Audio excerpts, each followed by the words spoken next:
আসসালামু আলাইকুম প্রিয় বন্ধুরা, আশা করি ভালোই আছেন।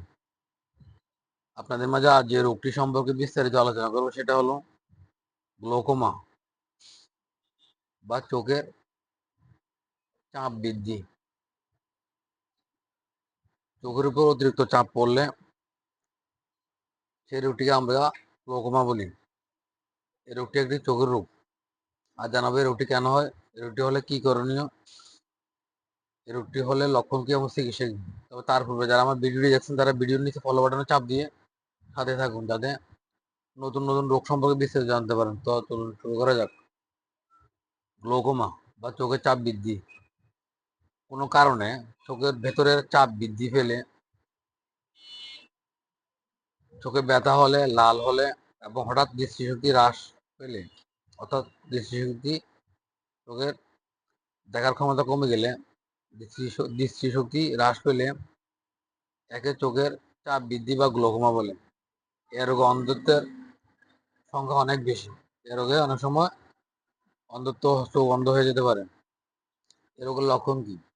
এ রোগের লক্ষণ মূলত বিশেষ কোনো উপসর্গ থাকে না, তবে চোখের বল, বিশেষ করে আই বলের ব্যথা করে এবং চোখ চুলকায় এবং লাল হয়ে ওঠে। হঠাৎ দৃষ্টিশক্তি কমে যায়। অনেক সময় হঠাৎ দৃষ্টিশক্তি অর্থাৎ চোখে কম দেখতে পাওয়া যায়। কোনো কোনো ক্ষেত্রে রোগী আলোর চারপাশে রংধনুর মতো দেখে। এখন জানাবো এ রোগের চিকিৎসা কি। এ রোগের চিকিৎসা মূলত বিশেষ কোনো চিকিৎসা নেই, তবে অস্ত্রোপচারে অনেকেই আরোগ্য হতে পারে। কিছুটা অস্ত্রোপচার করা লাগে। সঠিক রোগ নির্ণয় করে চিকিৎসা করতে হবে। কি কারণে, এটা কি উচ্চ রক্তচাপের কারণে গ্লোকোমা হচ্ছে নাকি অন্য কোনো কারণ হচ্ছে, সেটা নির্ণয় করে চিকিৎসা করতে হবে। এবার আমরা এ ধরনের রোগী বিভিন্ন ধরনের পরামর্শ দিয়ে সহায়তা করতে পারি, সেগুলো সম্পর্কে আপনাদেরকে বিস্তারিত জানাবো। তো চলুন, এ ধরনের রোগীকে আমরা বিভিন্ন ধরনের পরামর্শ দিতে পারি। সেক্ষেত্রে বলতে পারি, স্বাভাবিক ভিটামিন এ সমৃদ্ধ শাকসবজি ও রঙিন ফলমূল খাওয়া ভালো। চোখে ছানি পড়া, আঘাত পাওয়া, চোখের কর্নিয়ার পিছনে রক্ত জমাট ও অ্যাট্রোপিন জাতীয় ওষুধ ব্যবহারের কালে চোখের চাপ বৃদ্ধি পায়। আমি বলছি অ্যাট্রোপিন জাতীয়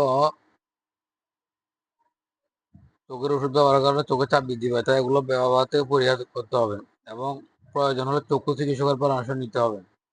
বাড়িতে কালো, বিশেষ করে বাড়িতে কারো ব্যবহারের কোনো জিনিস ব্যবহার, বিশেষ করে ওষুধ ব্যবহার করা, চোখের ড্রপ ব্যবহার করা উচিত নয় এবং একান্তই অন্ধ হলে তার স্বাস্থ্যকর্মীর পরামর্শ নিতে হবে এবং বিশেষ করে জেনে শুনে বা ভুল করে অ্যাট্রোপিন জাতীয় ওষুধ বা ড্রপ, চোখের ওষুধ ব্যবহার করা উচিত নয়। এতে ক্ষতির চোখের ক্ষতির ব্যাপক ক্ষতি হওয়ার সম্ভাবনা রয়েছে। হ্যালো বন্ধুরা, আজ এ পর্যন্ত। আবার ফিরে আসবো নতুন কোনো রোগ সম্পর্কে বিস্তারিত আলোচনা করার জন্য। ততক্ষণের সাথেই থাকুন। ভিডিওটি ভালো লাগলে অবশ্যই লাইক, শেয়ার, কমেন্টস করে অন্যকে দেখার সুযোগ করে দিবেন। এতক্ষণ ধৈর্য ধরে ভিডিও দেখার জন্য অসংখ্য ধন্যবাদ। আসসালামু আলাইকুম।